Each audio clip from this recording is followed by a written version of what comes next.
कायदा ही गोष्टच राहिली नाही साहेब. तिथं कायद्याचं राज्यच राहिलं नाही. ही टोळ्या झाल्या साहेब, ही टोळी. आणि याचे प्रचंड मोठे पैसे झालेत. वेगळ्या वेगळ्या कारणातून वेगळे पैसे येतात. त्याला त्याची कुणाचं काही तिथं हीच राहिलं नाही. आणि मग ह्याचं स्वरूप कशावर पचवायचं? जातीवर. कोण जातीवाद करतंय? जे माणसं निष्क्रिय असतात ते लोक जातीवाद करतात. सगळ्याच जातीला त्रास आहे ना, असं कोणत्या जातीला त्रास नाही. जर जातीवादच असता तर मुंडे साहेबांना निवडून येता आला असता का लोकसभेला 2009ला?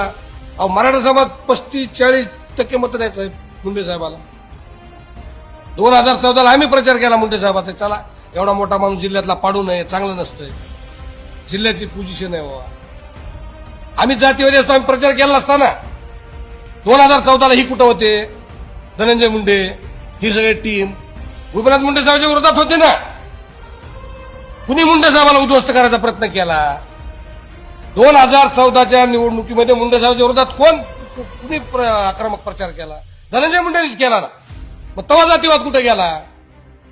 तेव्हा जातीवाद नव्हता का?